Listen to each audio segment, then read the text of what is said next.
Welcome to today's Daily Dose discussion and thank you so much for your responses on our previous Daily Dose discussions. तो चलिए अब हमारा discussion शुरू करते हैं क्वेश्चन नंबर फर्स्ट के साथ। क्वेश्चन नंबर फर्स्ट में पूछा था Afro Asia bank global wealth migration review 2018 के अनुसार सबसे अमीर देश की सूची में भारत का रैंक क्या है। इसका सही आंसर है ऑप्शन नंबर सी यानी कि 6। भारत की रैंक 6 थी Afro Asia bank global wealth migration review 2018 के according with the total wealth of 8,230 billion US dollar. जहां इंडिया की रैंक 6 थी वही यूएस की रैंक फर्स्ट थी with the total wealth of 62,584 billion US dollar, followed by China जो कि second rank पे था और थर्ड था Japan.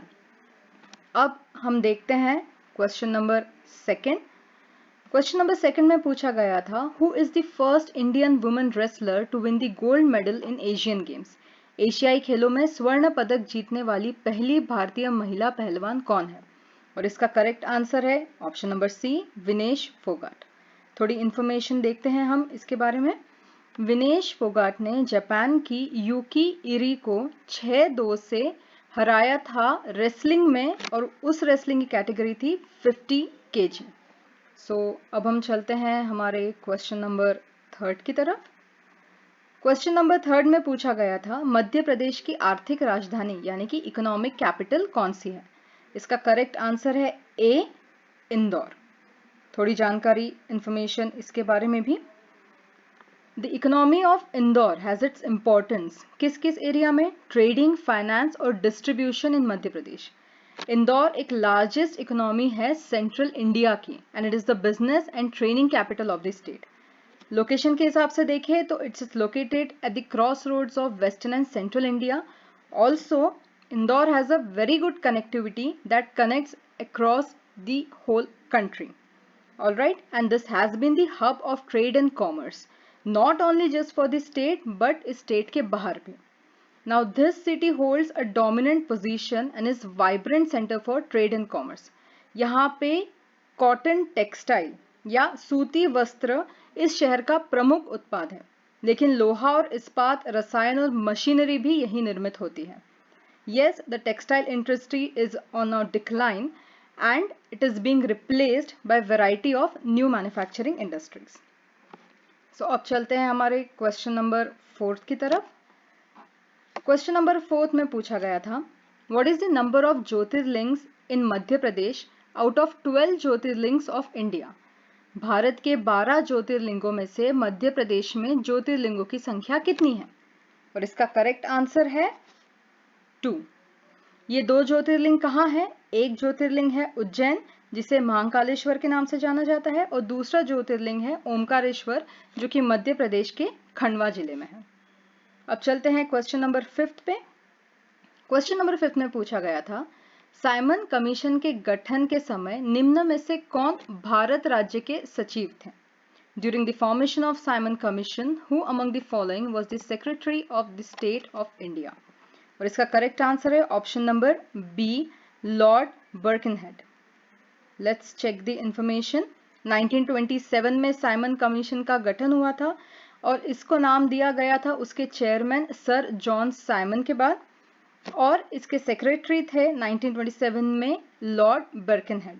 It was formed to study the constitutional reforms in India, मतलब भारत के संविधान सुधारों के अध्ययन के लिए इस कमीशन का गठन किया गया था। Let's go to question number 6।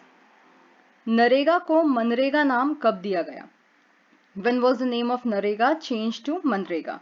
इसका करेक्ट आंसर है option number see that is on 2 अक्टूबर 2009।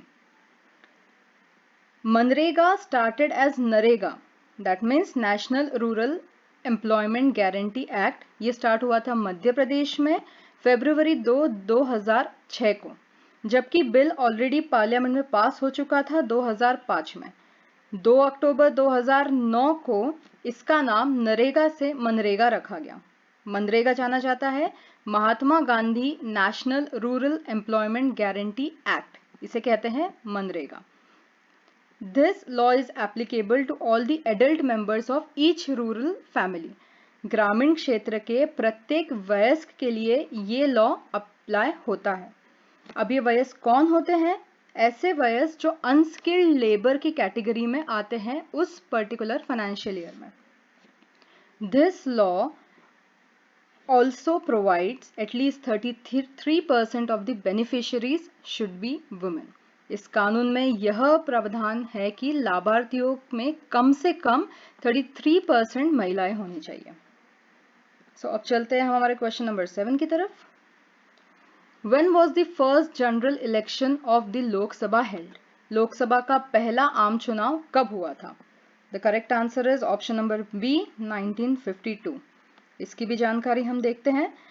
अगस्त 1947 में इंडिया के स्वतंत्र होने के बाद और 26 जनवरी 1950 को अपना संविधान लागू करने के बाद 1952 में भारत का पहला आम चुनाव संपन्न हुआ। देश में पहली बार 1952 में लोकसभा का गठन हुआ था और इसमें भारतीय राष्ट्रीय कांग्रेस ने 364 सीटों के साथ सत्ता में जीत हासिल की थी।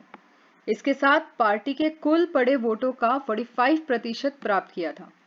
पूरे भारत में 44.87% की चुनावी भागीदारी दर्ज की गई थी। और जैसा कि आप सब जानते हैं, जवाहरलाल नेहरू देश के पहले निर्वाचित प्रधानमंत्री बने थे और उनकी पार्टी ने मतदान के 75.99 मत प्राप्त किए थे।